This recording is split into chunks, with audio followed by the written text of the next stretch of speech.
Les sensations étaient bonnes. J'étais quand même assez bien placé au moment clé, mais voilà, les gens m'ont parlé. Malheureusement, il m'a manqué un petit truc pour être dans la dernière bosse avec. Je suis pas loin, mais je suis pas avec. C'est une petite déception, mais voilà, les gens m'ont parlé. Ce petit truc qui t'a manqué, tu vas peut-être le retrouver aujourd'hui dans la motivation. On rappelle qu'on passe par chez toi. Qu'est-ce que ça te fait? C'est toujours hyper chouette, c'est toujours une motivation en plus. On réfléchit un peu moins aux mauvaises sensations, au mal dans les jambes. Donc ça a toujours un petit truc en plus. Mais après, l'étape est complètement différente quand même, moins difficile, un peu plus punchy, qui peut peut-être un peu mieux me convenir. Mais oui, moi je pense que ce sera quand même un sprint à 40-50. On verra comment. Il faut être présent dans les moments clés. On sait qu'il reste 50 km après la Redoute. Tu penses qu'il y a malgré tout moyen de faire la différence vers l'arrivée? Je pense que de toute façon la Redoute va se passer à bloc. Et c'est surtout de voir comment ça va se regrouper après. S'il y a un groupe de 10, 15, 20 et que ça part, mais souvent ça se regroupe quand même, mais il faut voir. Après le final n'est pas facile, pas extrêmement difficile, mais pas facile non plus. Pour remonter sur Herve, on ne sait jamais, mais il faut voir comment les équipes vont contrôler aussi, quoi. Merci beaucoup, bonne course.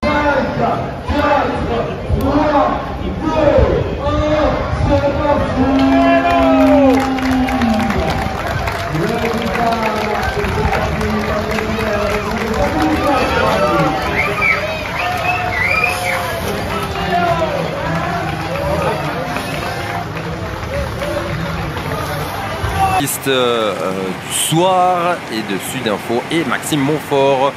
Stéphane Maxime à mes côtés alors que nous approchons à toute vitesse, j'allais dire doucement mais sûrement, mais à toute vitesse de la Redoute. Maxime Montfort, on est quasi chez vous là. Oui, effectivement. Bonjour Mathieu, bonjour Stéphane, bonjour à tous. Ils arrivent à Remouchant, les coureurs, dans ce rond-point bien connu que normalement Liège-Bastogne-Liège aborde par l'autre côté. Et le peloton arrive dans le centre des Ouailles pour tourner à droite, prendre la rue principale et aller chercher la Redoute 2 km plus loin. Ouais Stéphane, donc le peloton qui vient d'emprunter la côte qui avait été justement une des côtes importantes des fameux championnats de Belgique des Ouailles, à l'époque remporté par Tom Bonnen. Oui, bonjour Mathieu, bonjour Maxime. Ça me permet de faire une petite parenthèse avant qu'on monte la Redoute sur le fait que je trouve que la Wallonie manque de championnats de Belgique nationaux. Alors, est-ce que c'est un manque de candidature des communes wallonnes? Je pense que oui, il y a les deux. Est-ce que c'est un manque d'intérêt de la fédération Wallonie-Bruxelles et de la fédération nationale Belgian Cycling aussi? Je pense que tout le monde est d'accord là-dessus. Il y a beaucoup de championnats en Flandre et ça manque un peu de championnats en Wallonie. J'ai entendu hier des échos à La Roche, c'est pour ça que je vous en parle, où La Roche se disait, tiens, pourquoi pas un championnat de Belgique chez nous, comme il l'avait fait lorsque Stein de Volder s'était imposé. Et avec les coureurs que nous avons, à commencer par le troisième du Tour de France, Remco Evenepoel, je pense qu'il sera assez judicieux que des candidatures wallonnes reviennent au bout du jour avec les parcours qu'on peut leur offrir. On rappelle que Binche a accueilli les championnats de Belgique du chrono à la fin du mois de juin, des championnats remportés par Tim Wellens. Maxime Montfort, l'échappée, on la présente rapidement avec Gogol, Kessler, Milesi, Slock, Blum-Lévy. On en reparlera évidemment de ces coureurs, mais quand on est dans la Redoute, je vous donne la parole. Forcément, s'il y a bien une côte que vous connaissez sur le bout des doigts, c'est bien celle-là. Oui, sur une étape aujourd'hui qui s'annonce moins difficile que celle d'hier, mais malgré tout, on est à 57 km de l'arrivée, un peu plus, et il y a cette côte de la Redoute à franchir. Donc j'ai entendu dire que pas mal d'équipes avaient envie déjà de lancer la course à ce moment-ci, et on voit le positionnement des équipes, le travail qui se met en place avec les différents trains, à l'instar d'un sprint massif en fait, pour aborder cette Redoute où on sait que c'est un peu un entonnoir pour rentrer dans le village de Remouchant, dans l'ancien village de Remouchant, et aborder la Redoute. Donc voilà, on va voir ce que ça donne dans moins d'1 kilomètre maintenant en ce qui concerne le peloton. Les coureurs ont quitté tout à l'heure Verviers à 12h30, la cité de la laine et de l'eau qui avait lancé le peloton de la deuxième étape de l'édition 2022, au terme de laquelle Herve avait salué le succès de l'Espagnol Oyer Loscano. On ne peut pas évidemment penser à Verviers sans revenir sur ce qui s'est passé en 2021, Stéphane Thirion. Oui, effectivement, c'est une étape qui avait été annulée en raison des dramatiques inondations que vous connaissez, et Marco Terz, qui est aujourd'hui directeur sportif chez l'Autodestiny et qui est aussi responsable du circuit de Zolder automobile, nous avait proposé à l'organisation d'accueillir une étape genre critérium sur le circuit de Zolder qui avait donc remplacé cette étape initialement dessinée, étape du reste qu'on a refaite pour forcément récompenser les villes concernées. Et cette fameuse étape de Zolder n'est pas anodine puisqu'elle avait vu la victoire de Fabio Jakobsen devant Dylan Groenewegen. Et je ne vais pas vous rappeler la bousculade dramatique du Tour de Pologne de l'année précédente entre les deux coureurs néerlandais. J'ai un souvenir assez marquant de cette arrivée parce qu'ils ne s'étaient pas parlé, ils ne s'étaient pas adressé la parole, il n'y avait pas eu une embrassade, un mot d'excuse, quoi que ce soit. Je pense que depuis, ils se sont reparlés, mais c'est quelque chose qui a marqué leur carrière, en particulier celle de Fabio Jakobsen, plus que celle de Groenewegen. Un point sur la situation et sur ce qui s'est passé depuis le départ à Verviers.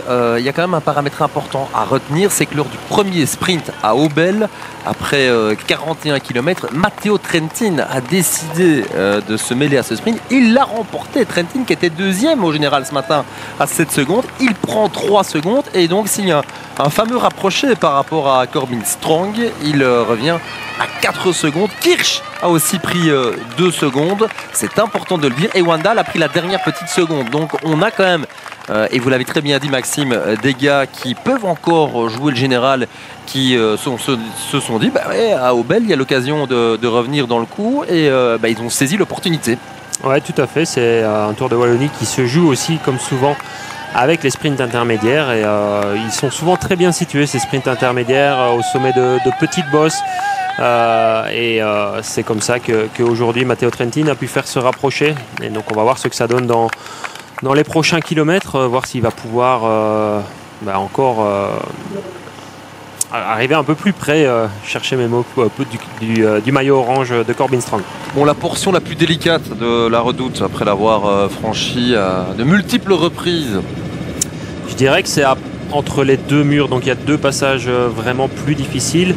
La relance, essayer de retrouver un petit peu de vitesse entre les 2 murs, c'est pour moi toujours ce qui fait le plus mal. En tête de peloton, on est attentif au comportement des coureurs de la Lidl Trek.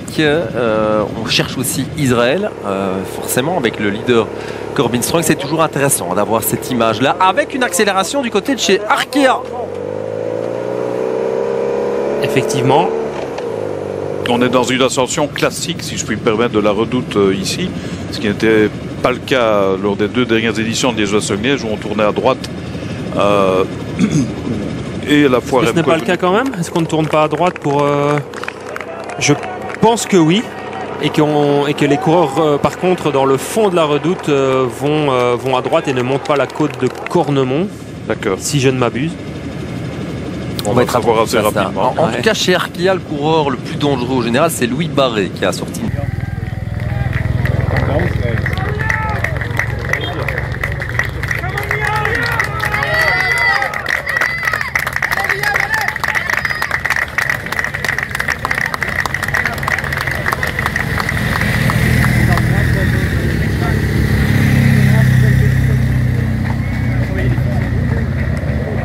C'est pas lui justement qui est là. Ouais, donc les coureurs tournent bien à droite directement, comme à Liège-Bastogne-Liège. C'est un peu plus loin qu'ils ne tournent pas à gauche et qui vont reprendre la route nationale qui va de Remouchamp à Lougné. Est-ce qu'on verra encore la Redoute jusqu'en haut un jour dans une course? Je pense que le problème d'aller à la Redoute jusqu'en haut, c'est qu'il faut aller après sur le plateau et que c'est sportivement moins intéressant. Donc c'est une jolie trouvaille. Bon, en tout cas, ce qui est intéressant, c'est aussi de voir un gars qui n'est qu'à 13 secondes déjà tenter sa chance dans la Redoute. On avait pas mal de points d'interrogation par rapport au comportement des coureurs. Est-ce que certains vont oser? Manifestement, chez Arkea, on ose. Ouais. On verra ce que ça donne, Maxime et Stéphane, mais en tout cas, ça a le mérite d'exister. Et derrière, ça bouge aussi. Je trouvais, il y a une minute, le peloton un peu attentiste, mais depuis l'attaque de Louis Barré, ça bouge. Et c'est ce qu'on veut voir aussi. Et Corbin Strong est attentif. C'est un peu les mêmes coureurs qu'hier qui vont se détacher. Après, c'est la côte la plus difficile de la journée et la vraie dernière côte de la journée carrément, même si ce ne sera jamais plat jusqu'à la fin, les pourcentages seront quand même beaucoup moins élevés. Et ce qui est aussi intéressant à noter, c'est Lopez, je me permets. C'est Lopez, ouais. C'est qu'après cette côte de la Redoute, malgré l'absence un peu de relief difficile, il y aura quand même un vent porteur pour les coureurs. Donc tous ces groupes qui sont en train de se former petit à petit ont quand même une chance plus importante finalement de rester devant par rapport à un vent de dos justement. Allez, qui va les pousser. S'il y a de l'entente aussi. Ouais. Il faut de l'entente évidemment, mais quand le vent de face déjà ça annule pas mal.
Quasi prêt à prendre le départ l'année dernière, ça en a fallu de peu.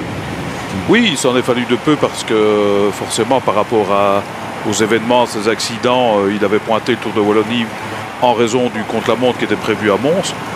Un contre-la-montre qui avait vu la victoire de Filippo Ganna devant Joshua Tarling. Il n'a pas fait le contre-la-montre, mais il était champion du monde du chrono devant Joshua Tarling et Filippo Ganna. Donc voilà, on aurait pu avoir les 3 premiers du chrono de Glasgow au Tour de Wallonie. Ça ne s'est pas fait pour des raisons particulières, tout simplement parce que aussi Remco était branché après sur le Tour d'Espagne. C'est l'occasion. On est à la sortie de la Redoute d'aborder le cas de Remco Evenepoel. Forcément, le Tour de France vient de terminer. Les Jeux Olympiques arrivent là aussi à grands pas. Stéphane, on sait que depuis pas mal d'années, vous êtes toujours bien renseigné concernant Remco Evenepoel.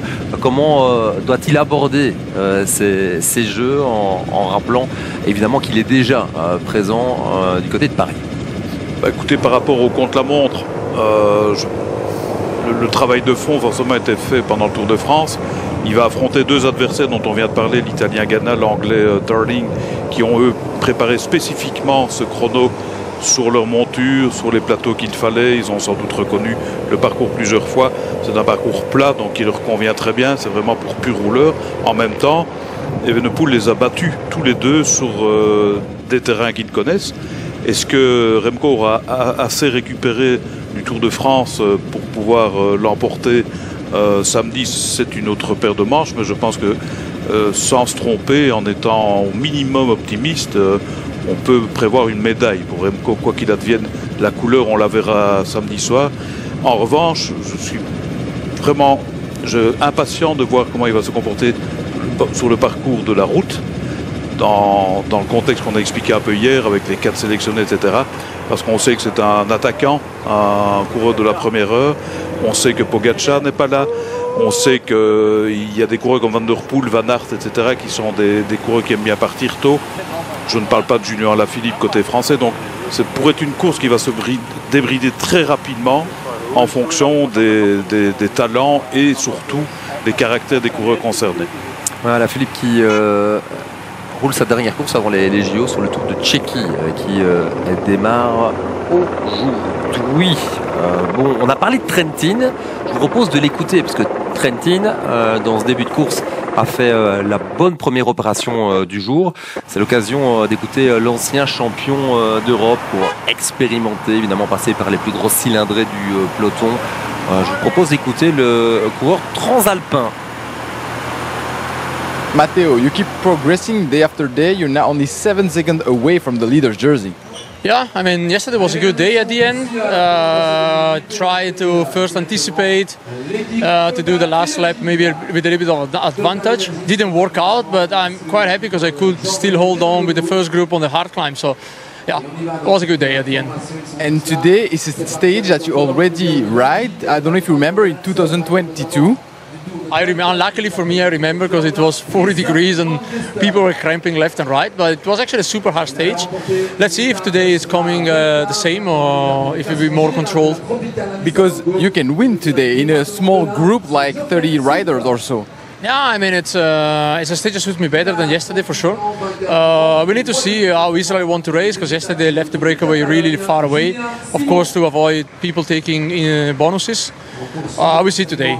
For sure there is a turning point between La Redoute and the finish, so after that we can start to think about how to play the final. Thank you, good luck.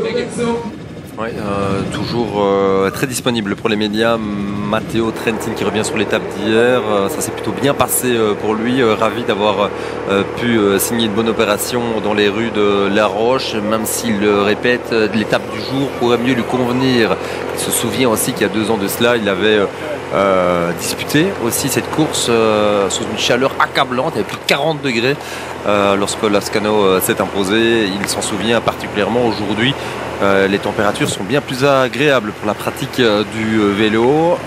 Ouais, il est curieux. Il rappelle aussi qu'Israël est l'équipe qui pour l'instant a montré le plus de capacité pour maîtriser, pour gérer ce maillot de leader, pour gérer la course en généralité. Et donc il est curieux et manifestement ambitieux, puisqu'on le rappelle, il a pris les 3 secondes à Obel. En tête de peloton, ce sont les coureurs et coéquipiers en tout cas de Corbin Strong qui emmènent tout ce beau monde. 2 minutes 18, c'est l'écart entre l'échappée du jour et ce même peloton. Dans cette échappée, je me permets tout de même de vous dire que le coureur le plus dangereux, c'est Michael Gogol.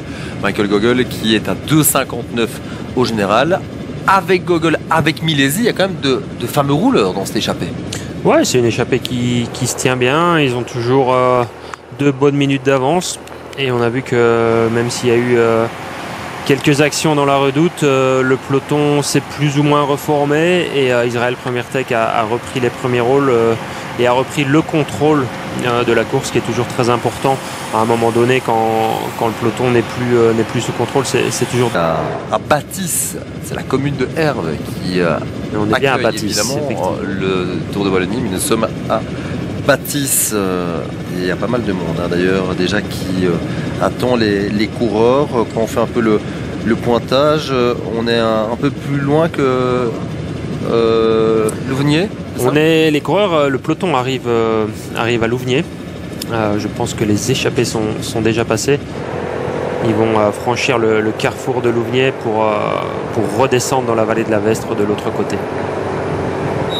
Il y aura un sprint à 36 km de la Redoute qui sera somme toute assez anecdotique puisque sauf retournement de situation totalement improbable, ce sont donc les échappés qui vont se disputer ce sprint.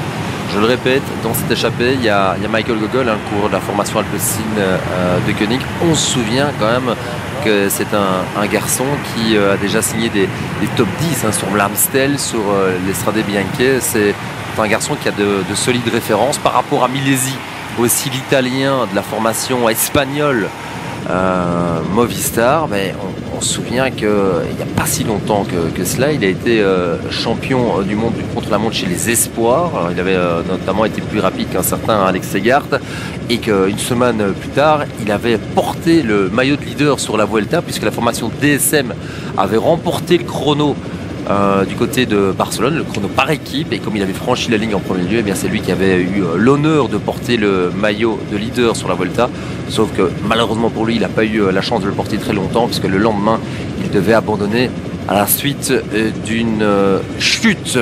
Cole Kessler, Maxime, vous allez peut-être nous donner un peu plus d'informations au niveau de ce coureur qui fait partie de la formation Lidl Trek. Grand coureur par la taille, 1m98, ça, on apprend à le découvrir. C'est déjà la deuxième fois qu'il est dans une échappée sur ce Tour de Wallonie. Et puis il y a Liam Slock, que vous avez connu l'année dernière chez Lotto Destiny, qui s'était fait remarquer cette saison-ci à l'occasion d'une échappée sur Paris-Roubaix. Ça lui a permis de terminer dans les 20 premiers d'ailleurs sur le vélodrome à Roubaix. Et puis William Blum-Levy, coureur de la formation Uno-X qui a gagné hier, on le rappelle. Ce n'est pas un coureur norvégien mais danois, coureur réputé pour être un fervent amoureux des courses flamandes. Aujourd'hui, ce ne sont pas les routes flamandes qui sont au programme. Quoique on n'est pas si loin des fourrons, mais on ne va pas rentrer dans ce débat-là. Mais en tout cas, le Danois fait partie de cette échappée. Le classement des monts, c'est aussi important de se rafraîchir la mémoire. Vous le voyez, Jimmy Janssens est toujours en tête. Jimmy Janssens qui, sur le podium hier, tirait quand même une drôle de tête. Vraiment déçu de la tournure des événements et de la façon d'avoir négocié ce fameux virage à 500 mètres du but. Quand on repense à ce qui s'est passé, on a le sentiment qu'il n'y avait plus beaucoup de jus dans le moteur. Je ne sais pas si c'était le jus, c'est peut-être l'habilité aussi sur le vélo à mon avis que Houlgart avait par rapport à Jimmy Janssen et il a pu le mettre en avant dans ces 3 derniers virages où il a pris des risques mesurés mais son habilité clairement était supérieure et ça lui a permis d'éviter le sprint à 2 et de remporter cette victoire d'étape. Et ici on voit Israël qui contrôle mais même s'il y a encore un sprint intermédiaire qui va arriver dans une quinzaine de kilomètres, ils n'ont aucun intérêt justement à rentrer parce qu'on a vu que l'équipe Tudor était avec Matteo Trentin, était très intéressée par ces sprints intermédiaires qu'ils avaient déjà fait un rapproché. Et à mon avis, dans le chef de Israël Premier Tech, ils doivent éviter le même scénario pour le deuxième sprint de la journée. Il est d'ailleurs curieux que ce coureur d'Israël ne soit pas relayé par d'autres formations justement intéressées par ce sprint intermédiaire, parce que le coureur qui est en tête là pour l'instant, il a un tempo, mais il n'est pas à fond, loin de là. Donc, comme dit Maxime, tout cela désarrange très très bien pour l'instant. Oui, ils prennent juste le contrôle du peloton, donc c'est un tempo qui est pas affolant, mais qui permet juste de donner une vitesse au peloton qui empêche en fait des attaques. Et s'il y avait une attaque, il suffirait au coureur qui est en tête d'accélérer un petit peu avec l'énergie qui lui reste pour justement annuler ses velléités. Je suis un peu étonné de ne pas voir par exemple une équipe comme Tudor notamment avec la motivation qu'ils ont prise sur ce premier sprint intermédiaire de tenter de refaire le coup dans le deuxième sprint de la journée, mais peut-être qu'ils croient en leur chance pour l'arrivée et qu'ils se disent que ce serait dépenser trop d'énergie que de ramener l'échappée pour ce deuxième sprint et ils mettent toutes leurs forces pour l'arrivée. Maxime, pour dévoiler un peu les coulisses de notre journée, on a eu l'occasion de découvrir le parcours Stéphane Thirion, vous et moi, chacun sa manière, certains sur le vélo, d'autres en voiture, on ne citera pas les noms. Tout ça pour dire que vous me disiez en voyant ce circuit final, vous pensez hier je rappelle que vous êtes trompé parce que vous pensiez que l'échappée n'allait pas aller au bout. Je le reconnais. Et vous pensez qu'on pourrait avoir un sprint avec l'ensemble du peloton. Oui, effectivement. Sincèrement, en voyant le profil de la course, je me suis dit sur l'ordinateur, donc je me suis dit que c'était difficile. Et puis on est allé le faire ce matin en vélo. Moi je cite les noms. Et c'est toujours bien de le faire en vélo parce qu'on se rend compte de ce qui se passe. On se rend compte vraiment de ce qu'on a vu sur la carte. Et ici on voit avec l'animation le vélo viewer et le circuit local de 29 km à travers le pays de Herve. On sait que le pays de Herve c'est jamais plat.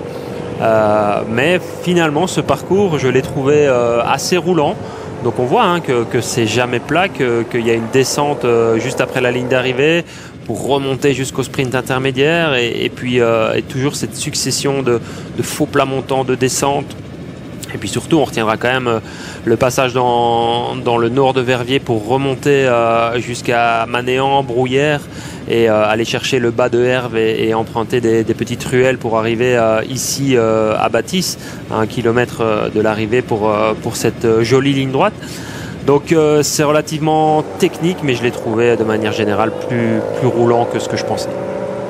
On n'avait pas parlé à juste titre parce qu'elle n'est pas sur le parcours, mais on a quand même fait un petit détour pour visiter l'abbaye Notre-Dame de Val-Dieu tout à l'heure, fondée au XIIIe siècle. L'abbaye d'Aubel est aujourd'hui l'un des fleurons du pays de Herve. On aura peut-être l'occasion de la voir, qui sait, tout à l'heure.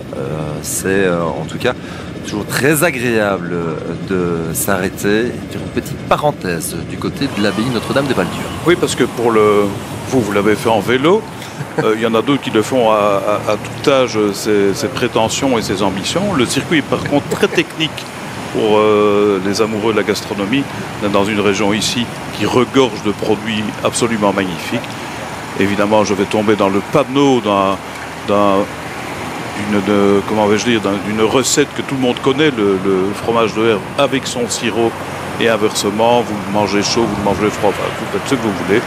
Ça sent parfois pas bon, les gens disent le fromage de Herve, il pue sur les doigts, mais c'est tellement bon au goûter, mélanger un petit sirop et arroser effectivement d'une petite Val-Dieu, c'est absolument magnifique. On déconseille évidemment de faire du vélo après, on peut le faire avant évidemment.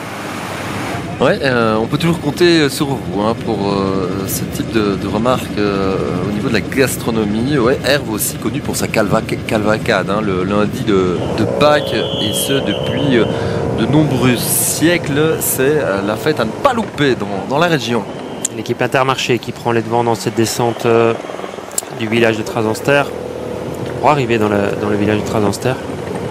Qui est une très belle côte quand on l'a fait dans l'autre sens. Effectivement, elle a été plusieurs fois empruntée dans toutes les courses de la région, et notamment au Tour de Wallonie et au Grand Prix de Wallonie aussi. Et même sur une flèche wallonne, je pense, en fonction d'un à Plegny, je pense. C'est vrai. Ouais. Mais c'est une jolie côte de 3 km où l'asphalte a été refaite sur le sommet, donc très agréable pour les cyclistes. Les coureurs à Nessonvaux, avant de filer vers le bois d'Aulne, on est dans la région aussi de pas mal d'anciens coureurs et du directeur général du Tour de Wallonie, Christophe Brandt, Christophe de Thiou aussi et du coin. Stéphane ne voulait pas venir le contraire. Le Charneux, je pense exactement, Christophe, oui. Et puis on aura l'occasion tout à l'heure de passer à Clermont, le village de Boris Vallée, qui il y a quelques années d'ici avait remporté un sprint sur ce Tour de Wallonie face à Tom Bonnen.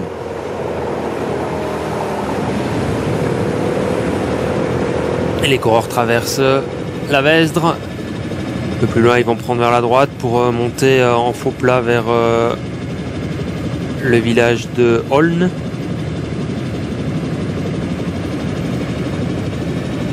Non, pas le village de Aulne, je me trompe. Moi j'ai le bois d'Aulne sur le... Oui, c'est le bois d'Aulne, mais c'est pas le village de Aulne. Après on filera vers Soiron. Oui, c'est Soiron. Un des plus beaux villages de Wallonie. On va être précis pour tous les régionaux qui nous écoutent. Dans cette 4e étape, parler des plus beaux villages de Wallonie, il y en a 3 qui sont traversés, Aulne, Soiron et Clermont-sur-Berwyn. L'occasion de dire qu'il y a 33 villages référencés effectivement, et que cette magnifique ASBL des plus beaux villages de Wallonie fête cette année ses 30 ans d'existence.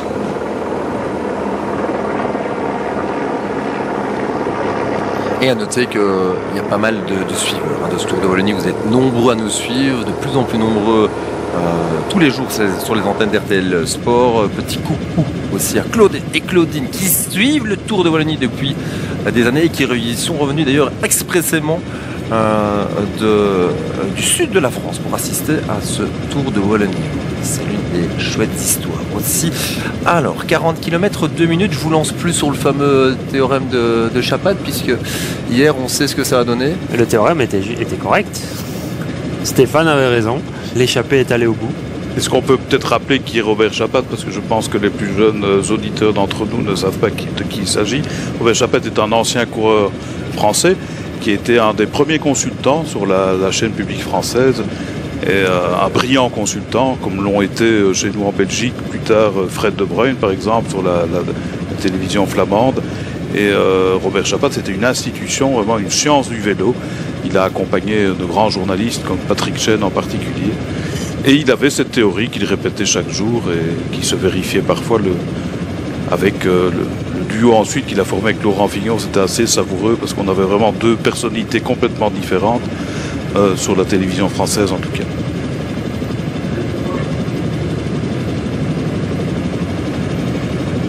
De 40 km de l'arrivée, les coureurs, notamment les coureurs d'échappée évidemment, sont en route vers Soiron.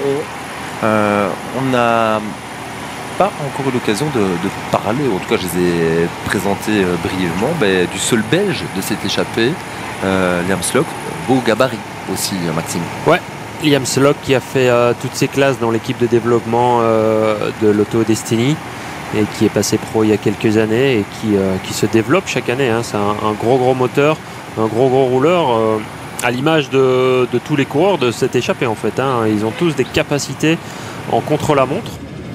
Et donc c'est pour ça que malgré la chasse du peloton dans un premier temps d'Israël Premier Tech et maintenant d'Intermarché qui veut un petit peu essayer de réduire cet écart, on voit que il y a toujours 1 minute 45.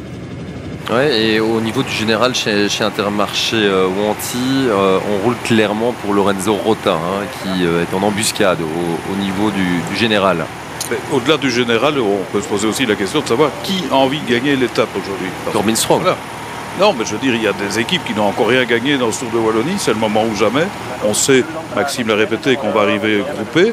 Bon voilà, il y a quantité d'équipes qui ont certainement des pions à placer pour la victoire aujourd'hui, une victoire partielle, au-delà des écarts et des classements et des secondes gagnées aux bonifications. Donc quand je vous entends, un gars comme Jordi Meus va passer les différentes difficultés sans problème, Maxime Montfort. Alors sans problème, ce serait peut-être s'avancer un peu. J'ai dit que c'était plus roulant que ce que je pensais. J'ai pas dit que c'était facile malgré tout. Et on le voit, hein, ça monte tout le temps. Ici à l'antenne, on voit les coureurs qui arrivent dans le village de Soiron. Et pour ceux qui connaissent la région, c'est pas plat pour arriver là. Et après, pour sortir du village, ça monte même un peu plus. Et donc ce sera comme ça jusqu'à la fin de l'étape. Donc est-ce qu'un pur sprinter comme Jordi Meus pourra passer sans problème et rester placé? Parce qu'il ne faut pas oublier aussi que pour sortir du village de Herve et arriver sur la nationale qui mène à Bâtisse, ça monte avec des pentes à 5-6%, des routes étroites. Donc non seulement il ne faudra pas être lâché, c'est logique, mais surtout il faudra garder sa position.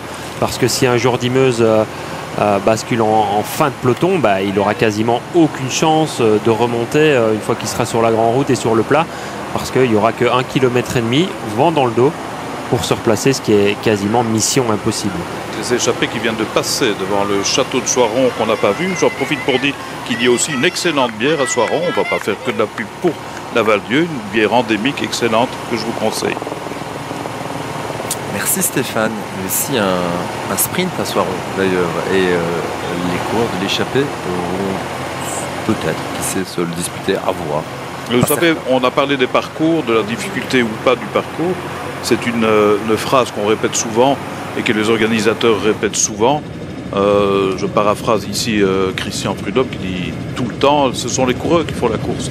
Donc on leur propose un parcours, ils en font ce qu'ils veulent. On peut avoir des vainqueurs complètement inattendus sur des parcours très plats. Je prends pour exemple, vous parliez tout à l'heure de Remco Evenepoel, son titre de champion de Belgique. Personne n'aurait misé un copec sur lui alors que c'était tout plat. Il a profité du seul pont de chemin de fer de la course pour s'envoler qu'Alex Seger d'être champion de Belgique. Donc on peut tout imaginer, dont peut-être ici une victoire de Jordi Meus à Bâtisse. Je me souviens que l'année dernière, à quelques kilomètres d'ici, un certain Badjoli, l'échappée était allé au bout, Badjoli avait levé les bras et la troisième place était revenue à Aubel, à Arnaud Delis. Voilà. Et ils arrivent au sprint intermédiaire qui est placé au sommet de cette petite bosse à la sortie du village. Ils ont l'air de garder leur bonne entente et de ne pas forcément se le disputer, sauf pour coller. Et sur un bitume parfait, parce qu'on a parlé beaucoup de l'état des routes déplorable de notre belle Wallonie jusque maintenant, admettons que sur le coup ici, on roule sur cette route a été refaite il y a quelques années, c'est bien agréable. Et c'est Kessler qui prend les 3 secondes devant Slock. Il n'y a pas eu bagarre. Hein. Non, il n'y a pas eu bagarre. 1m98 pour ce coureur. J'imagine là que ça ne va pas toujours être évident. On sait que tout se fait sur mesure désormais. Il est sur quel type de cadre là, sur un... Alors c'est pas... les treks ne sont pas sur mesure ou plus sur mesure. C'est des tailles standards. Et donc c'est forcément la plus grande taille pour lui. Mais il doit adapter la tige de selle, il doit adapter la potence, la largeur du guidon aussi, pour coller au mieux à ses mesures personnelles. Ouais, un format à la Stein Vandenberg. Ouais, c'est vrai qu'il est très grand. Et quand on était en stage où l'équipe continentale était aussi présente, c'est assez impressionnant de le voir évoluer dans la salle de restaurant à côté par exemple d'un Juan P. Lopez. J'imagine bien. Total Energy et Groupama qui viennent porter main forte à Intermarché. Parce qu'on le répète, Israël, ils sont très contents de cette situation. Ils ne veulent pas forcément rentrer. Laisser passer et laisser prendre les bonifications par l'échappée, c'est sans doute leur mission. C'est Geoffrey Soupe qui emmène le groupe alors que directement après ce sprint, on arrivera à Andelès. Patrie de Pierre-Yves Giolet et d'un grand espoir des années 2000, Gilles Stevens. On le salue. Dans l'échappée, lorsqu'on reverra une image, j'ai pas l'impression que ça roule à fond non plus. Une échappée peut parfois, récupérer et en connaissant l'écart qu'il y a avec le peloton, relancer à un bon moment pour décourager un peu le premier poursuiteur, si vous voulez, du peloton. Et ici, je n'ai pas l'impression qu'on est à bloc. Je pense qu'ils ont encore un peu de réserve, ou alors je me trompe, Max. C'est difficile à dire, mais effectivement, le coup tactique que tu évoques, ça se fait souvent. Ça veut dire que c'est de toute façon le peloton qui décide, donc on part de ce principe-là. Et ce qui se passe souvent, c'est que les échappés, ils sont contents d'évoluer avec 2-3 minutes d'avance maximum. Et ils ne cherchent pas à prendre plus, ils cherchent au contraire de garder cette avance réduite. Et le peloton pense que les échappés du jour ne sont pas très costauds. Donc ils jouent avec eux et puis à un moment donné dans le final les échappés s'entendent et décident justement de rouler à fond. Et le peloton essaye de rentrer puis se rend compte que c'est trop juste et qu'il n'y arrive pas. Donc quelques malins ont réussi des coups comme ça et ont réussi à gagner en venant d'une échappée. Mais j'ai l'impression que malgré tout ici c'est pas le cas. Ça roule quand même. On voit le Uno X qui saute d'Herlay aussi. Donc moi ça me fait dire que ça roule quand même et que la chasse dans le peloton elle est vraiment engagée et que c'est pour ça que l'écart réduit doucement mais sûrement. C'est la différence par rapport à hier. Les deux étaient malins mais ils étaient surtout très forts. Oui, ça aide aussi pour... il faut être malin mais il faut surtout pouvoir pousser sur les pédales effectivement. Alors d'ici 3 km, les coureurs seront... dans le centre de Herve. Herve qui, jusqu'il y a quelques années d'ici, accueillait l'arrivée de la Flèche Ardennaise. La course, et ils vont d'ailleurs emprunter cette arrivée de la Flèche Ardennaise pour venir rejoindre la nationale sur les hauteurs de Herve et cette nationale qui relie Herve à Bâtisse. Le président de la Flèche Ardennaise n'est autre que le speaker de ce Tour de Wallonie, à savoir sa fébrilité aujourd'hui. Renaud Colette. Bon, salut. Ouais, la Flèche Ardennaise dont l'arrivée a lieu désormais à Stavelot. Oui, sur un parcours beaucoup plus difficile, même s'il l'était déjà. Mais c'est sans doute une des épreuves qui propose le plus de dénivelé en Belgique, toutes courses confondues. Et c'est l'occasion aussi de saluer les organisateurs des courses, les jeunes, les juniors, les espoirs, les débutants. Je sais que je répète chaque fois ça tous les ans, enfin quand je peux en parler, mais c'est tellement important. C'est déjà compliqué d'organiser des courses à l'échelon des professionnels. Alors je ne dis pas à l'échelon des jeunes. Or, il n'y a rien à faire malgré tout ce qu'on a appris à l'entraînement, dans les stages, etc. Ça ne remplacera jamais la course. La course est difficile à organiser. Pourquoi? Pour des raisons de sécurité essentiellement. L'état des routes, on en a déjà parlé. Mais ça manque. Il y a de moins en moins de courses et il en faut. C'est absolument indispensable. On n'arrivera jamais à faire un grimpeur d'un coureur sur la piste et inversement. Donc défendons plus que jamais de grâce les organisateurs des courses chez les jeunes. Voilà qui a le mérite d'être dit et rappelé. Merci Stéphane Thirion. Alors ben oui, Herve approche plus que jamais. Je regarde le premier passage sur la ligne en fait a lieu à 28 km 500 de l'arrivée, mais l'entrée du circuit local, et ils sont dessus, là, ils sont à 4 km de l'arrivée en ce qui concerne les échappées. Ils vont descendre, passer en dessous de l'autoroute et puis entamer progressivement la remontée pour arriver au sommet de cette côte non répertoriée à environ 1 km 500 de l'arrivée. Vous me disiez tout à l'heure, un peloton groupé, ça arrive clairement au sprint, ça ne fait que corroborer les propos de tout à l'heure. Oui, tout à fait, mais pour répéter ce que je disais tout à l'heure, il faut aussi le placement et parfois un sprinter qui est mal placé sur du plat peut venir de l'arrière et se repositionner. Quand on est en côte, même s'il n'est pas lâché, c'est quand même une histoire beaucoup plus compliquée que de se repositionner quand le peloton monte à fond. Donc il y a quand même une donne un petit peu différente et supplémentaire par rapport à une arrivée complètement à plat. Est-ce qu'on joue la carte Janière chez Total? On aurait tendance à penser ça. Et la carte Penouette chez Groupama, la carte Rota chez Intermarché. Avec un Alpecin qui est là aussi, mais ça c'est plus bizarre vu qu'il a Gogol dans l'échappée. On le voit discuter avec les Israël, mais je ne sais pas exactement ce qu'il en est. On va voir un petit peu ses intentions dans les prochaines minutes. Il a semblé dire qu'il allait aussi collaborer à la poursuite, ce qui pourrait être étonnant. Le grand là de chez Intermarché Wanty n'est autre que Lilian Calmejane.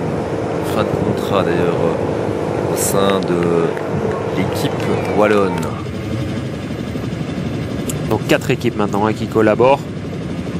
Ça devient beaucoup pour les échappés. Ça devient beaucoup et ils ont sans doute retenu la leçon d'hier où il n'y a justement pas eu de collaboration sur ce circuit difficile et où l'échappée est allée au bout. Ce qui confirme que dans beaucoup de formations derrière, on vise la victoire d'étape au-delà des secondes qui seront attribuées aux bonifications pour ceux qui visent le général. Ouais, mais il y a quand même encore un sprint intermédiaire sur le circuit local et ce sera quand même intéressant de voir ce qui va se passer à ce moment-là. On sera à 19 km à 19, voilà. 400 de l'arrivée. J'attendais que tu me donnes l'info. 19 km de l'arrivée, donc 10 km après le passage de la ligne. Et on sait que la préparation d'un sprint intermédiaire, même si c'est pas une arrivée, c'est toujours, ça peut être compliqué et ça peut créer un nouveau fait de course, une nouvelle situation de course. Allez, on attend ici sur la ligne d'arrivée à Herve, à Patis plus précisément. On attend avec impatience l'arrivée des coureurs présents dans cette échappée. Pour combien de temps encore? Ça c'est la question évidemment, parce que vous le voyez, il y a pas mal d'équipes qui sont en train de collaborer pour réduire l'écart et cet écart se réduit. Vous voyez, donc cette côte, minutes. Elle se passe en 2 temps. Ils sont passés le premier sommet entre guillemets. Il y a une partie un peu plus roulante et puis ils vont aborder la toute dernière partie sur une route beaucoup plus étroite dans les rues de Herve. Et ici ils sont à 2 km de l'arrivée, donc il reste encore 500 mètres en profil montant avant de rejoindre la route principale, la nationale. Avant de rejoindre la place du marché où se trouve la ligne d'arrivée. C'est aussi une arrivée qui est profitable à un attaquant, un homme rapide qui sort c'est ce un faux plat comme ça. Ouais, c'est ce qu'on pourrait imaginer. C'est plus qu'un faux plat là. Stéphane, en voiture, c'était peut-être un faux plat. Nous, en vélo avec Mathieu, c'était une côte. Faites ce que vous voulez. Et vous étiez convié, on tient quand même à le dire à nos téléspectateurs, vous étiez convié Stéphane. Oh, merci. La moindre des choses. On peut peut-être tenter le coup de main dans le mur de toit. C'est cela, oui.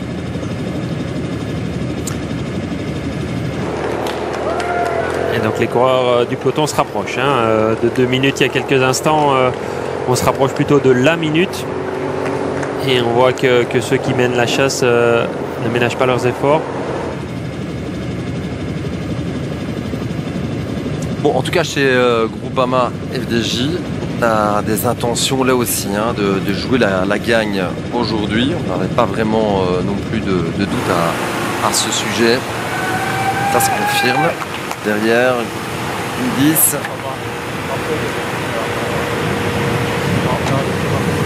Les relais dans l'échappée sont relativement courts, donc c'est ce qui pourrait nous faire dire que ça roule vite.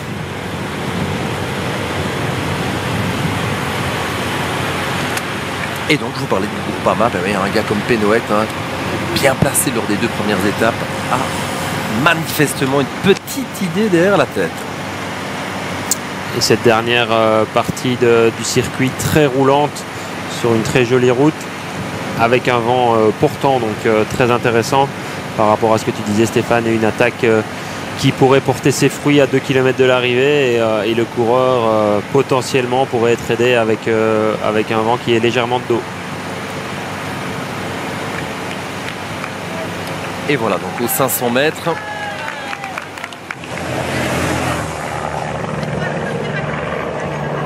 L'avantage d'un circuit comme ça, c'est évidemment pour tout le monde de pouvoir reconnaître aussi l'arrivée, de savoir exactement où il faudra se placer dans une demi-heure.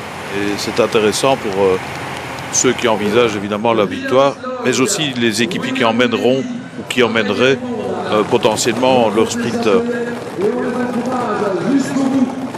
Ouais, on a quand même le sentiment qu'on est parti vers ce scénario-là. Plus les kilomètres passent, plus notre impression se confirme. Allez, top chrono, on y va avec ce passage sur la ligne.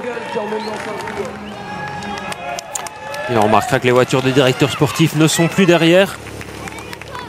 Les coureurs de tête sont protégés par la voiture neutre.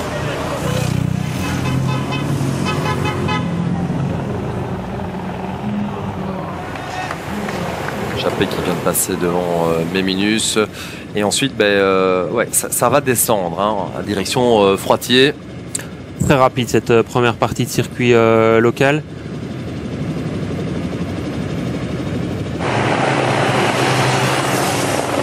En tête de peloton, depuis quand même maintenant pratiquement 20 minutes, c'est beaucoup l'équipe Total qui gère. Ouais, avec Intermarché. C'est vrai qu'ils dévoilent déjà leur carte. Voilà le peloton qui se rapproche de la ligne. On est toujours au-delà de la minute. Lilian Calmejeanne pour emmener avec soupe dans sa roue.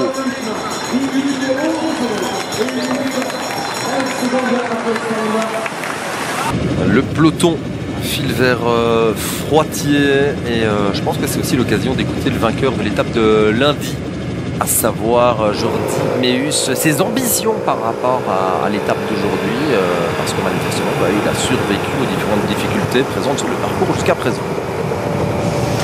Jordi, hoe voelt u zich na gisteren rit? Ja, op zich wel goed. Gisteren was niet echt een rit voor mij. Het was wel lastig. Maar ik ben niet super diep moeten gaan, omdat ik al vrij snel door had dat het niet voor mij ging zijn. Dus ja, benen voelen nog goed.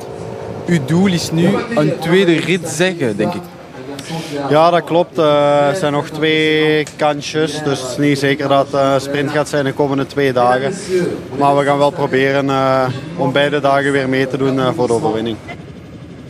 Alors, visiblement plus inspiré par rapport à l'étape d'aujourd'hui que celle d'hier. Et il lui reste encore 2 petites chances. Il insiste sur le petite chance de tenter le coup aujourd'hui ou demain. Pas l'air spécialement convaincu au niveau du langage corporel. On verra ce que ça donnera. En tout cas, c'était le cas à l'interview. On verra ce que ça donnera. Sur le vélo, d'ici maintenant 25 km, on nous propose encore une fois la compo, en tout cas de cette sélection de la Groupama FDJ. C'est vrai qu'un garçon comme Paul Pénoët a des ambitions pour l'étape du jour. Rudy Mollard pour le général. Jordi Meeus, aujourd'hui, je dirais oui. Demain, certainement pas, dans la montée du mur de Thoin, qui est bien trop raide pour un sprinter de son acabit. Très bien, c'est noté. Donc aujourd'hui...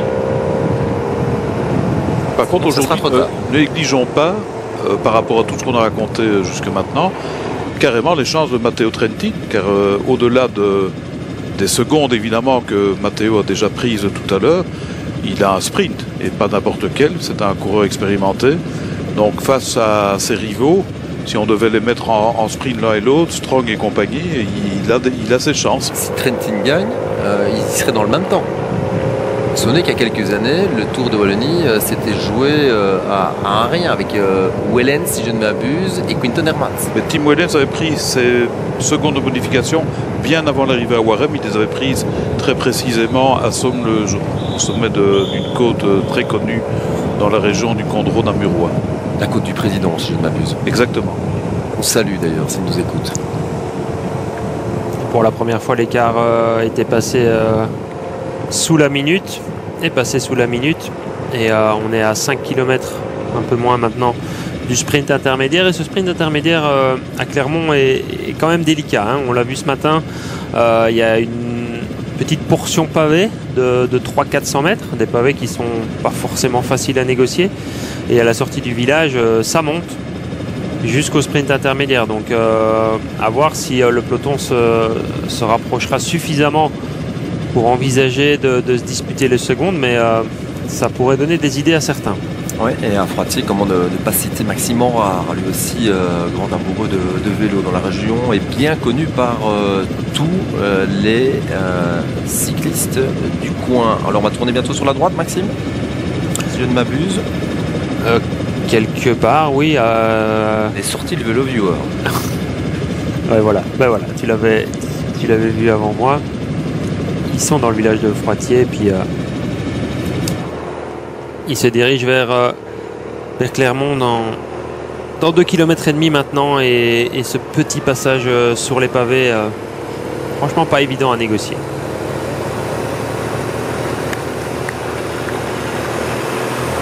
Puisque vous parliez de bonification, je rappellerai aussi que Dylan Teuns, qui est encore susceptible de remporter ce Tour de Wallonie, il avait remporté également aux bonifications, grâce au jeu de modification en 2017 au Mur de Thoin. Nous arriverons précisément demain. Un autre coureur avait gagné le classement final du Tour de Wallonie il n'y a pas si longtemps que ça. C'était Arnaud Desmar en 2020 à Érosé, où il avait devancé ni plus ni moins que Philippe Gilbert et Greg Van Avermaet dans un sprint à 3 absolument sensationnel. Dans cette course, on avait appelé la course Covid pour des raisons que vous pouvez imaginer, on en a parlé tout à l'heure. Ce Tour de Wallonie se joue souvent à coups de seconde. C'est parfois difficile de départager les coureurs sur le relief, donc les bonifications ont une importance toute particulière dans l'attribution du classement général.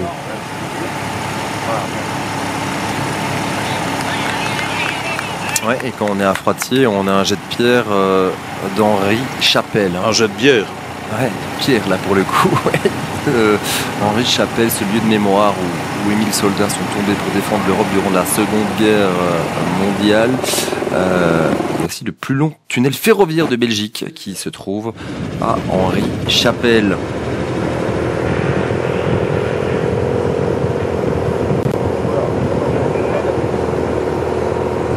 Bon, on va faire un peu le tour, je vous propose, Stéphane et Maxime, sur base du comportement en tête de peloton. Alors on a bien compris que chez Israël on roule pour Corbin Strong. Chez Intermarché ou Anti, en cas d'arrivée au sprint, j'imagine qu'on va jouer la carte de Mads Mikkels. Oui, sans doute, oui, mais Rota est bien placé, donc il devra aussi être attentif. Chez Groupama FDJ, ça me paraît clair sur base des résultats de lundi et de mardi, Paul Pénoët. Ouais, 2 fois 3e sur les premières étapes, donc il aura son mot à dire.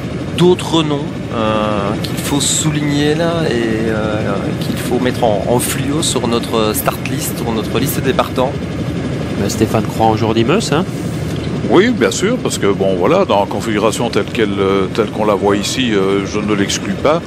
Comme je n'exclus pas des garçons dont on entend peu parler depuis le début de la course, comme Venturini et Sénéchal chez Arkea par exemple. Une équipe qu'on voit un peu, mais sans plus et sans trop en faire. Donc on peut penser à eux également.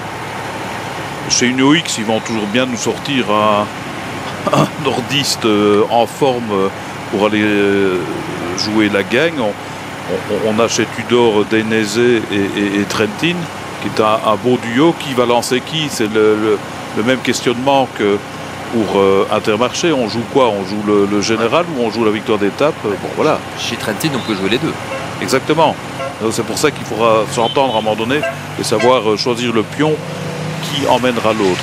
Et on ajoutera à ça tous les coureurs qui sont présents au classement général jusqu'à la 16e place et qui, grâce à une bonification potentielle, pourraient faire un beau rapproché au classement. Donc ces coureurs ne sont pas forcément rapides, mais en tout cas ils auront la motivation et l'ambition d'essayer de jouer placé et d'espérer une place dans les 3 premiers. On avait évidemment parlé tout à l'heure de Janière chez Total.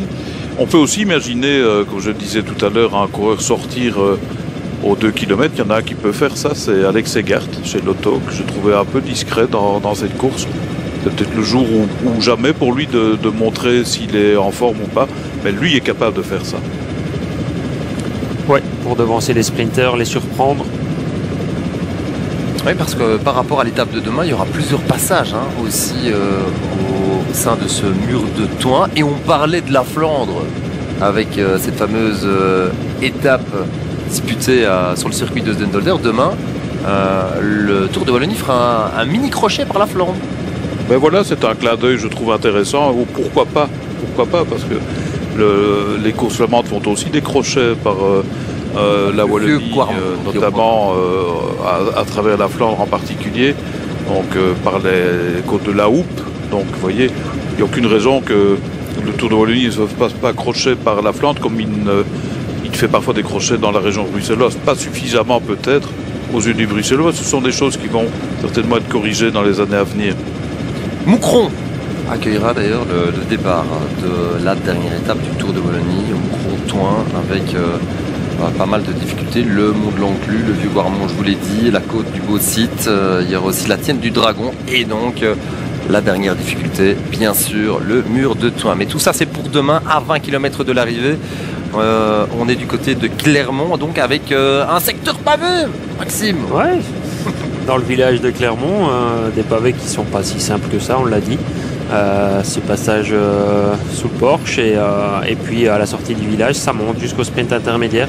On voit que l'écart est encore suffisant que pour les échapper, pour se disputer justement ce sprint. En tout cas, passer en tête. Je ne sais pas s'ils vont se le disputer, mais ce ne sera pas pour le peloton en ce qui concerne les bonifications.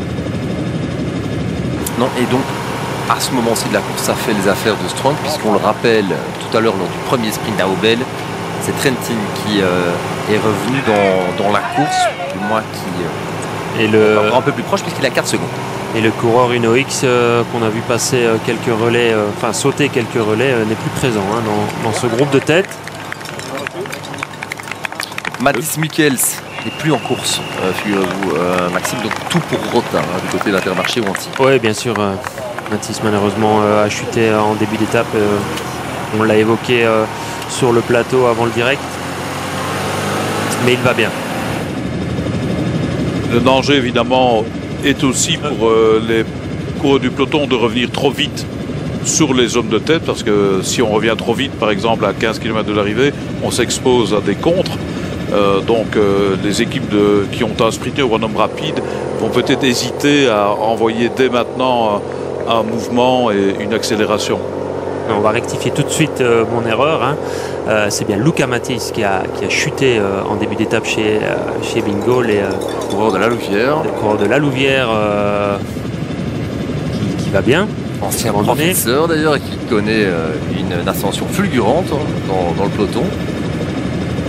Et donc à ne pas confondre avec Mathis Michels qui lui exactement. Et qui avait été très bon hier. Ouais.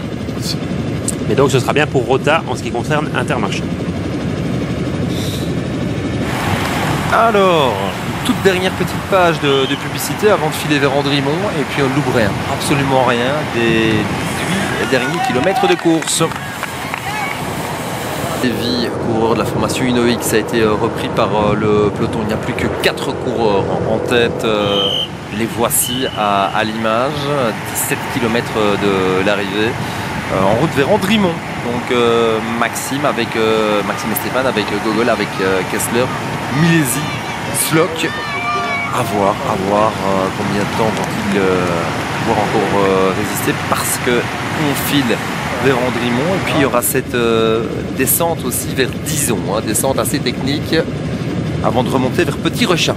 Ouais, effectivement, dans la ville, dans le Haut-de-Verviers, côté de Dizon, c'est assez périlleux par rapport à tous les aménagements urbains.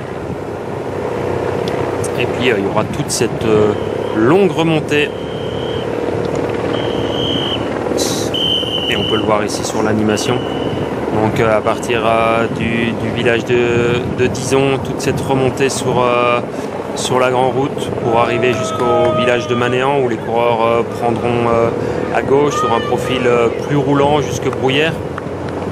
Et à partir de là, ça va redescendre pour passer sous l'autoroute comme on a vu tout à l'heure et remonter dans le village de Herve avec parfois des routes plus étroites et puis retrouver la route nationale à 1 km de l'arrivée où ce sera plat jusqu'à la ligne d'arrivée. C'est arrivé en léger faux plat montant à 1,5-2%.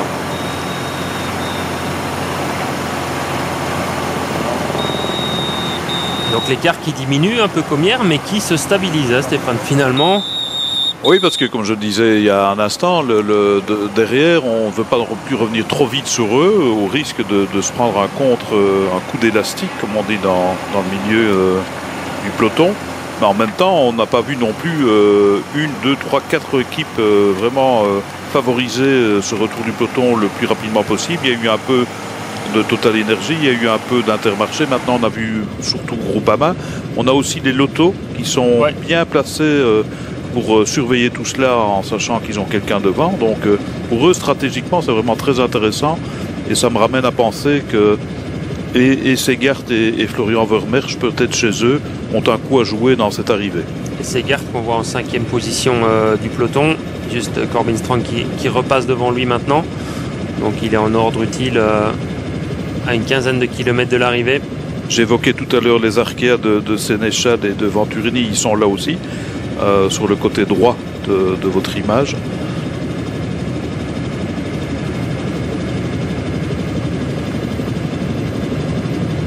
Et donc encore cette équipe Total Energy hein, qui roule vraisemblablement pour Emilien Janière qui sera encore chez Total Energy en 2025 hein, comme il le rappelait à nos confrères de Direct Vélo en début de semaine. Le programme pour lui au mois d'août, l'Art-Grèce, le Tour de Louvain, le Tour d'Allemagne et il sera de retour en Belgique pour les championnats de Flandre au mois de septembre où il tentera de remporter la Coupe de Belgique. L'Ardoisie annoncé 54 secondes, c'est quand même le point de vue le plus fiable pour les coureurs, c'est l'Ardoisier, et pas forcément ce qu'on voit sur antenne. Donc 54 secondes, ça reste 54 secondes, il va falloir à un moment donné se bouger à l'arrière, ce qui semble être le cas avec Groupama pour l'instant. En regardant le visage des coureurs qui mènent le train en tête de peloton, on voit qu'ils s'emploient quand même et que ce n'est pas un train de sénateur. Donc l'échappée tient quand même relativement bien son rang avec les 4 escapés.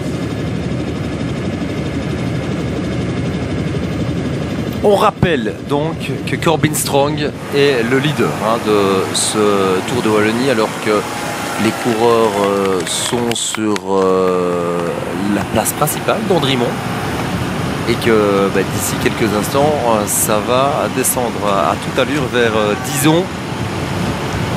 Et on voit tous ces aménagements urbains qui arrivent petit à petit et qui vont être de plus en plus présents. Donc c'est le cas aujourd'hui, mais c'est le cas très très souvent dans les courses cyclistes modernes où les organisateurs doivent composer avec ça et les coureurs aussi forcément parce que ça représente un danger de tous les instants.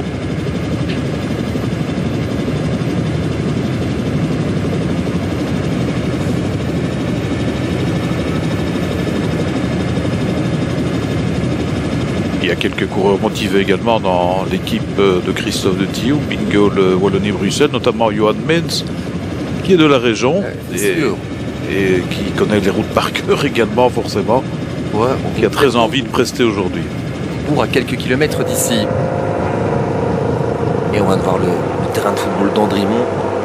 C'est vrai que il y a pas mal de footeux aussi bien connus dans la région. La famille aime beaucoup Sami Lokonga et Clifton Mata, originaire de Baptiste aujourd'hui. Ça, c'était pour la parenthèse footballistique. Revenons au vélo avec la Groupama FDJ qui opère un gros boulot, hein. Maxime Montfort, depuis quelques kilomètres maintenant.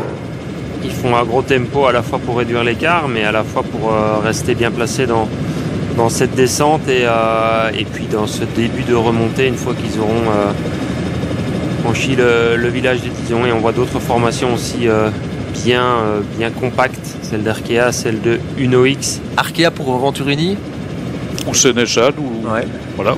Il faudra trancher.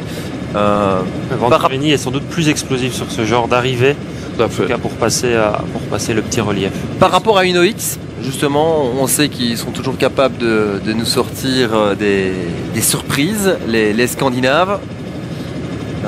Je vois Olgard avec son maillot mauve, on ne peut pas le louper, victorieux hier à La Roche.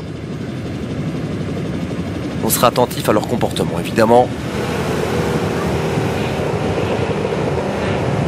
Je vois Mick Van Dijk aussi, pour le compte de cette équipe Visma Lease the Bike.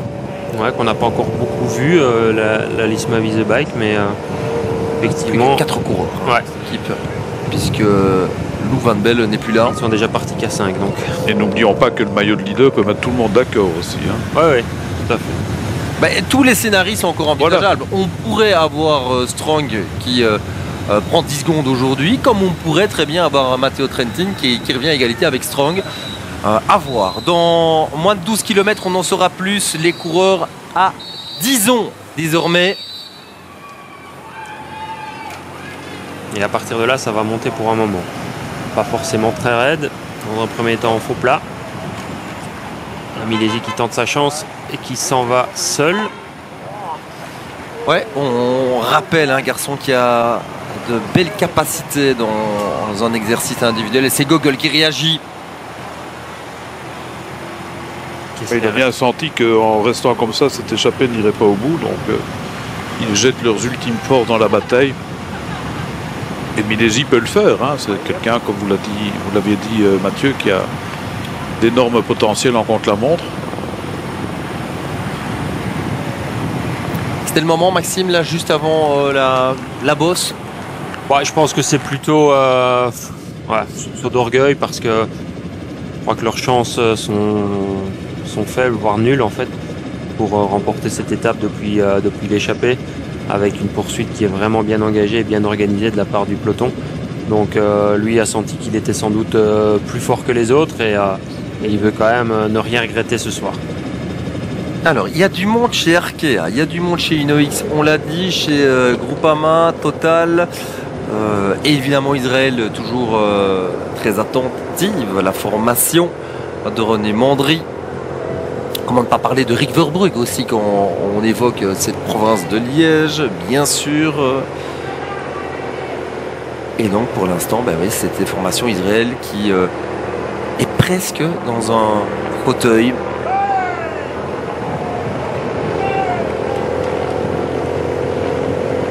Grand travail de Soupe qui a aussi des capacités au sprint. Ouais. Et qui sacrifie. Mais là il sacrifie complètement, je pense qu'il n'y a pas de doute. Et il a remporté, si je ne m'abuse, une étape sur la Vuelta l'année dernière. Ouais. Le quatuor s'est reformé. Mais forcément ça s'entend moins bien. Ouais, et certains là ont pris le rond-point côté droit. Pour un peu plus de distance. 10 km 10 km et on connaîtra le vainqueur de cette 4e étape du Tour de Wallonie. 13 secondes, c'est l'écart entre une échappée pour laquelle on ne donne plus énormément de chance. Il faut bien en convenir. Le vainqueur se situe dans le peloton, c'est quasiment une certitude. Mais Soupe tout seul ne va pas pouvoir emmener un train d'enfer comme ça jusqu'au bout, donc ça va contrer inévitablement. Il y aura des attaques parce qu'il y a des équipes qui ne vont pas attendre le sprint massif, ça c'est très clair. Donc c'est ça qui va être intéressant dans les secondes qui viennent, c'est qui va oser se dévoiler et essayer d'anticiper le sprint du peloton, ou en tout cas de le perturber. Les coureurs arrivent dans la montée de Petit Rechin qui, à l'occasion d'autres courses, était un meilleur grimpeur, un GPM. Aujourd'hui, ce n'est pas le cas, donc, mais ça veut dire que ça monte et c'est une ligne droite aussi. Donc le peloton aperçoit, comme vous le voyez ici, les échappées. Il y a un peloton en file indienne. Hein. Ouais, on est sur la route de Bathys. Et Milesi en remet une. Il y a aussi un prix de la combativité à gagner aujourd'hui. Ne l'oublions pas. Bien parti. Il a le profil. Marquer des points dans cet exercice-là. C'est fini pour Kessler et Gogol. Liam Slock essaye de boucher le trou. Et c'est l'Auto Destiny qui relance derrière. Peut-être Pascal Ekorn à identifier.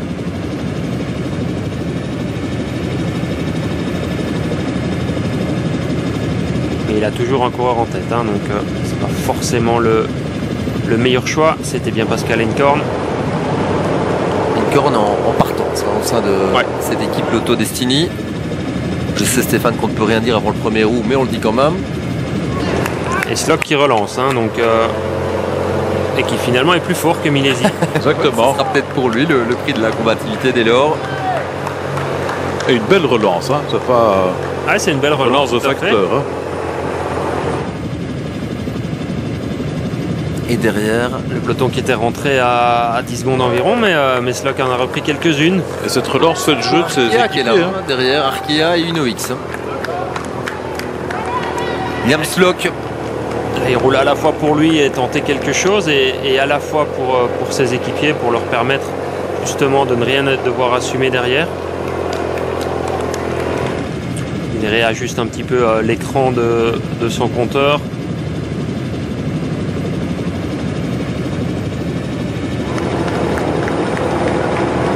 Toujours Obama FDJ et Arkea.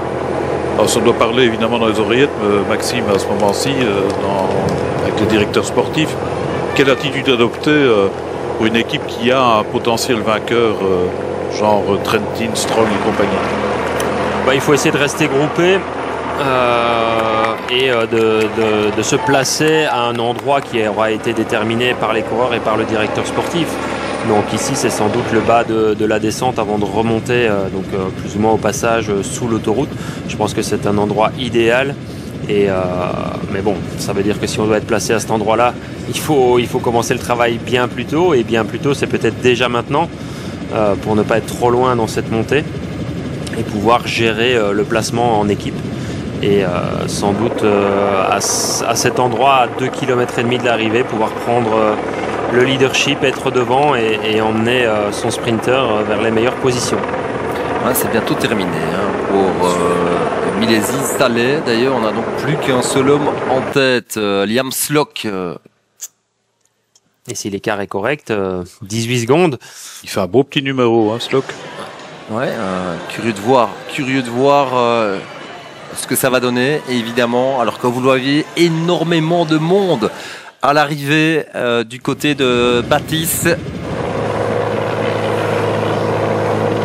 Avec et le coup de pédale de Liam Slock, et moi je le trouve encore relativement bon, puissant. Exactement. Passé chez les jeunes, chez GM Recycling, hein, l'équipe de Rudy Van Den Hede, avec un certain Gordon de Winter qui lui a tout appris d'ailleurs. On regarde à 15 secondes, 15 secondes, on va bientôt tourner vers la gauche, Maxime. Oui, il arrive dans le village de Manéan, il va tourner vers la gauche pour reprendre vers Brouillère. Et ça signifiera aussi le sommet, on va dire fictif de la côte. Liam Slock a un coureur de 23 ans qui est en fin de contrat également chez l'Auto Destiny. Il y en a plusieurs qui sont en fin de contrat. Je ne sais pas à son égard. Je n'ai aucune information, ne regardez pas comme ça, Mathieu. Aucune information à son égard. Voilà, le moment où vous sortez des scoops, Stéphane. Ah, oui. On y est donc. Voilà. 6 km 800 désormais. Je trouve que le peloton a quand même perdu quelques éléments. Il est moins fourni que tout à l'heure. Alors chez Arkea, on se dit oui, mais bon, je ne vais pas rouler non plus pour tout le monde. On hésite, on gamberge là pour l'instant. Il y a possibilité évidemment de revenir sur un homme seul, mais il n'y a pas non plus d'organisation de feu de Dieu.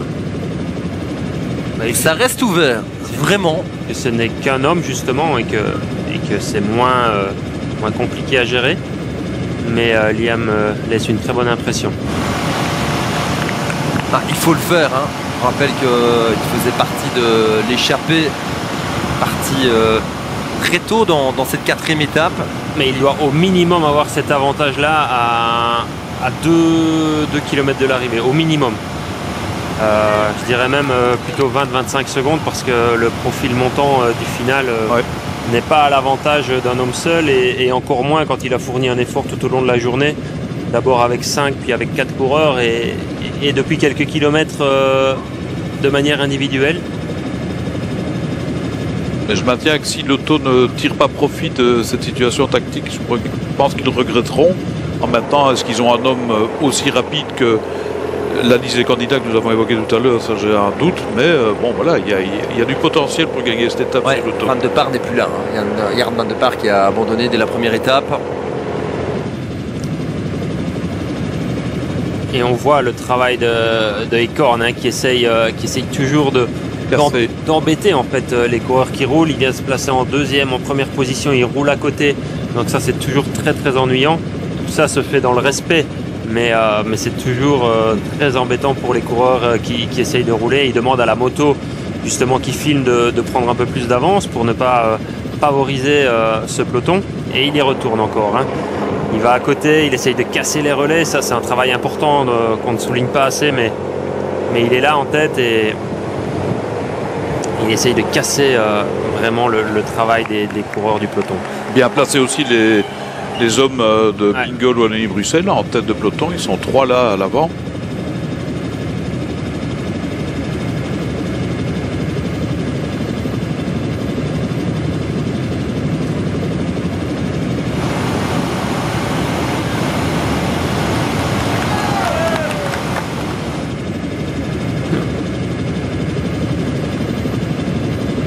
Allez, ça doit faire plaisir ça à Christophe Brandt et Christophe de Tillou de voir la formation Bingoal Wallonie-Bruxelles emmener ce peloton. Cyril de Salle, je pense, qui emmène le peloton.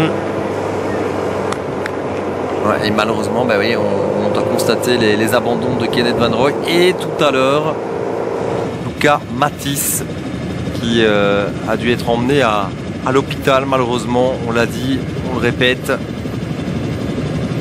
Mathys qui est tombé dans la côte de Richel à très faible vitesse, bête chute comme on dit dans ces cas-là, mais malheureusement ça a suffi pour l'emmener à l'hôpital. Liam déjà un bon rétablissement. S'est retourné, qui est dans le fond de la descente, mais c'était une partie délicate pour lui. Ça va commencer à monter maintenant, progressivement, mais on voit que c'est difficile par rapport à un peloton lancé à pleine allure. Et chez Tudor, on est en train de se placer, évidemment, pour Trentin, a priori. C'est l'endroit stratégique. Hein. À ce moment, il n'y a pas encore de vrai virage, mais ça commence à monter sur une très jolie route. Et c'est clairement l'endroit où les équipes qui ont un train de sprinters doivent se placer et prendre les meilleures positions. La Slock n'en peut plus. Ouais. En tout cas, la combativité, normalement, on n'est pas dans le jury, mais a priori, c'est pour lui. C'est un beau barreau d'honneur et puis il a le professionnalisme de s'écarter complètement et de ne pas gêner du tout les coureurs du peloton.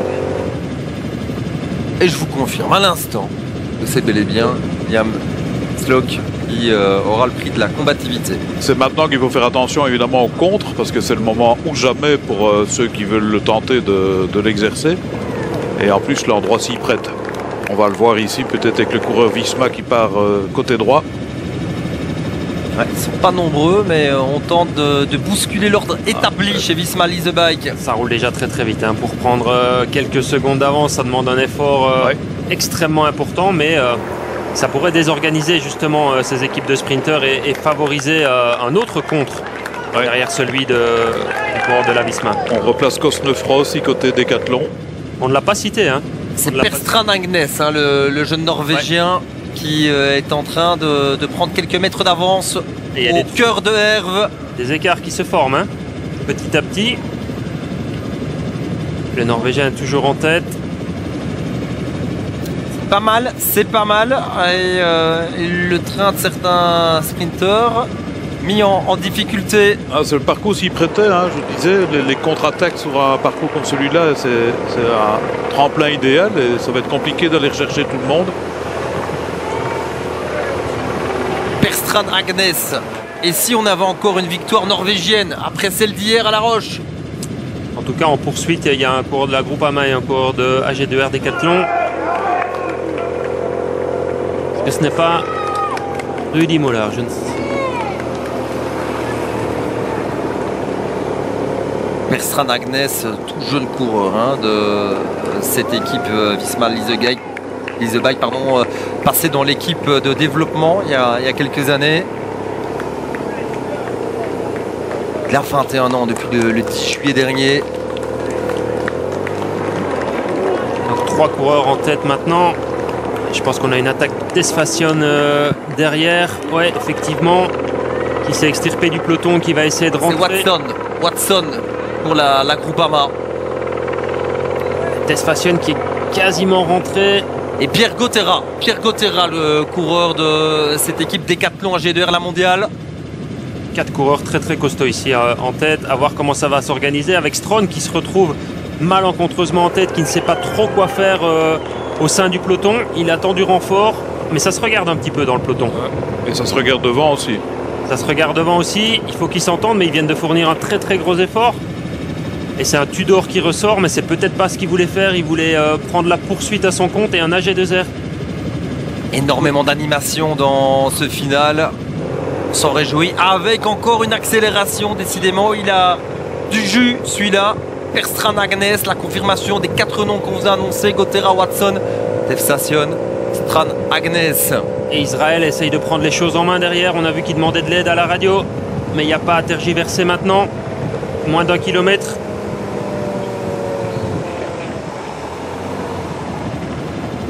Est-ce que c'est encore souple? Est-ce que c'est encore souple? C'est l'impression. Je pense pas que ce soit souple. Ça m'étonnerait, c'est vrai. Mais c'est pas ce qu'il voulait faire non plus. Il prend de l'avance. C'est pour Janière, hein. C'est pour Janière, on l'a bien compris. Alors, le regroupement général à 300 mètres, le sprint qui se propose à nous avec Janière. Janière au cœur de l'image. Est-ce qu'Emilia Janière peut aller chercher la victoire? Il y a une chute. Chute de Jordi Meus, je pense. La confirmation ou pas, c'est Trentin qui va peut-être aller chercher la victoire. Et qui sait être à égalité avec Corbin Strong. Est-ce qu'il gagne? Oui. Victoire de Matteo Trentin. La passe de 2 pour Matteo Trentin parce qu'il a pris les secondes tout à l'heure lors du premier sprint. Et les 10 secondes, elles sont pour lui aujourd'hui dans le même temps de 3 premiers. Il termine 4e. Voilà. Il ne prend pas de seconde de bonification. On a un nouveau leader. On a un nouveau leader, ouais, parce qu'il n'est même pas dans les 3 premiers. Vous faites très bien de le dire. Nouveau leader, l'expérimenté Matteo Trentin qui... Il n'y a rien à dire, il n'y a pas de déviation de trajectoire. Non, c'est la route qui dévie légèrement. Donc de l'hélicoptère, c'était trompeur, mais c'est un sprint propre. C'est bel et bien Jordi Meus hein, qui est aussi tombé. Et donc Timo Kilik, 2e. Matteo Trentin. Ouais, Jordi Meus qu'on voit ici, qui est bien arraché au niveau de l'épaule et de la fesse gauche.